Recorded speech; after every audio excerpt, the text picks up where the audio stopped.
Hey, what's up, everyone out there who's watching? Just gonna let you know, this is the fifth time I'm filming this because every time I think I'm done, I'm not done. So today, well, this weekend I wanted to do my shelves, but I just got the brackets for it finally. And it's 1 o'clock in the afternoon now, so I might do that tomorrow. But so I forgot to mess around with the engine. So I'm messing around with this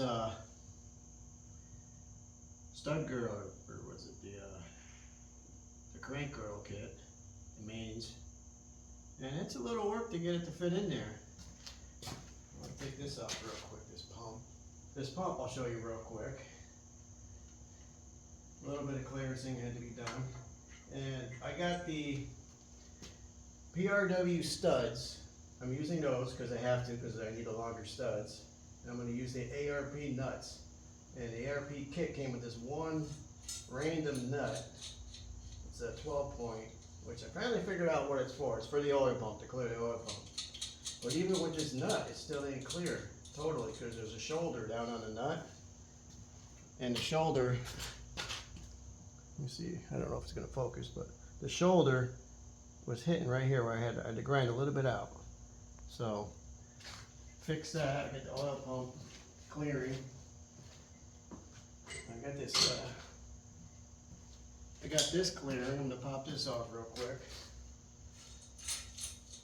I had to make it so it clears the counterweights on the crank, which it probably would have cleared no problem if I wasn't running a stroker crank. And it still wasn't that big a deal. It's just a little bit I had to clearance. In some spots, like on the inside here, a little bit over here, a little bit there, no biggie. The most of the clearancing was done to get the oil pan on. So get the oil pan on, well, that, and I had to clearance it here for an oil pump too, and the pump shaft. So I had to clearance it over here, where the oil pan is, there's a little, it goes in a little bit where the oil filter screws on. So I had to kind of take a little bit out there. I had to contour it here. But now it's fitting good. I'll pop this on real quick. And I'll show you these studs real quick that come with this kit. Because I'm using these studs because, well, because I have to. They're not bad studs. They could have, they're not perfect. They're not like the ARPs. I'll show you an ARP.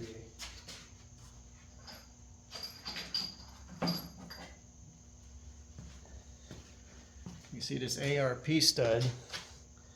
Here's where it goes in the block, and it has like a little shank where there's no threads. Well, these studs, obviously they're longer. I need those, but these ones didn't have the shank. It was just threaded all the way down.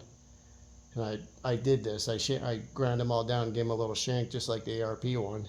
Well, what happens is, without that on there, it doesn't go down into the block. Probably a 1/4 inch. So you have the threads are actually sticking out. They're not even getting used. So I did this, and they all went down. They all went down about a 1/4 inch, and they cleared the pan because it was hitting the pan here, it was hitting the pan here. And I couldn't get the pan to go down. So I had to do that. Plus back here, where the oil pump goes, that little bit, it would have hit the pump actually. So I had to do the whole thing, you know. So I don't know why they didn't do that. Unless there's some applications where that doesn't matter, I don't know. But right now it's fitting pretty good. Everything's on there. Get this pump out of here real quick. Got the pump fitting. I had to clear, well, I would probably show that. Clearance for the pump shaft, the drive shaft. Clearance to clear this back here and the girdle. Clearance the pump for the nut.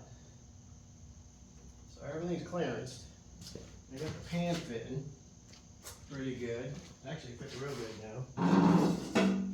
But so let me get this pan out of there. And it's got a little bit of wiggle room, so it's not hitting anything. And the bolts line up real nice. Another problem I had was the oil pump was hitting the oil pan.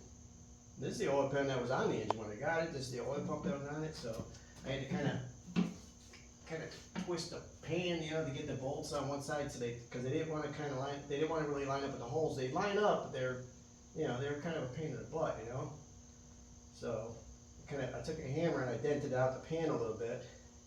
That took care of that. But yeah, so this pump has got to be bigger. Obviously it's not a stock pump. But yeah, it's hitting the pan. It ain't hitting it no more though. So now everything's fitting. That's what I've been working on. So everything's going. Everything seems to be done now. This is gonna be the last video I make for today. But yeah.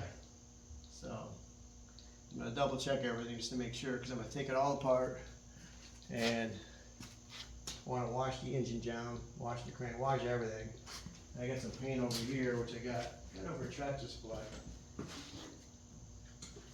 It's Uncle Tony's advice.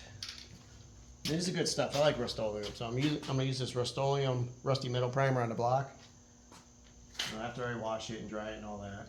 And I got this tractor truck and implement spray.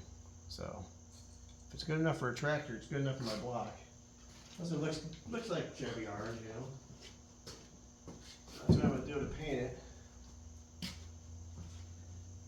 But yeah, that's where we're at now. For that, this has been taking all morning.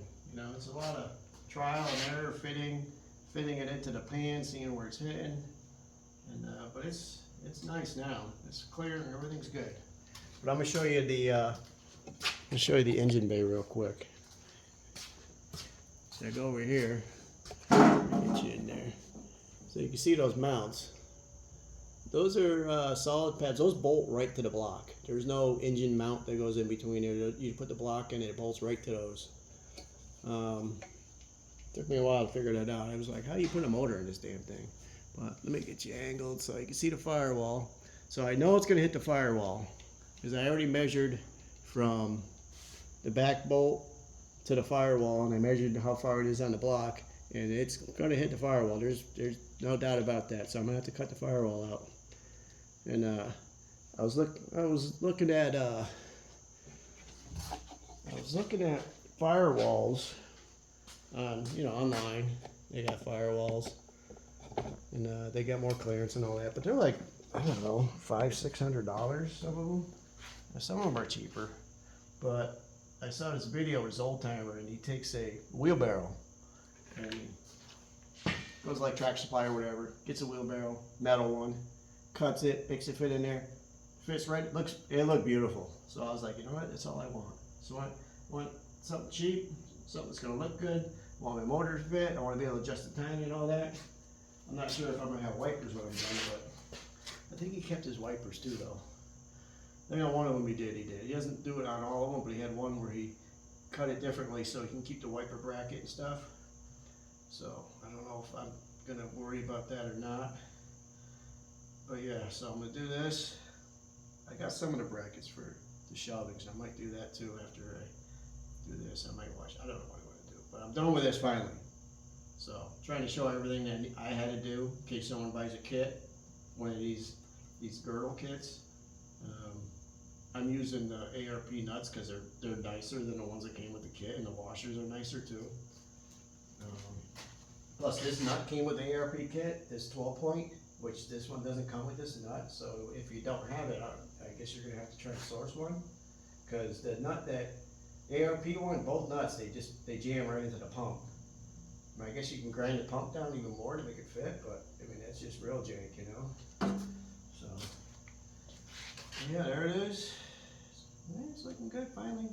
I don't think there's anything else. So cross my fingers. I am going to. I guess I'm going to take it apart next and wash it, because I want to take outside power wash it and all that. So I'm going to let you guys go while I do that. You guys have a good rest of your day.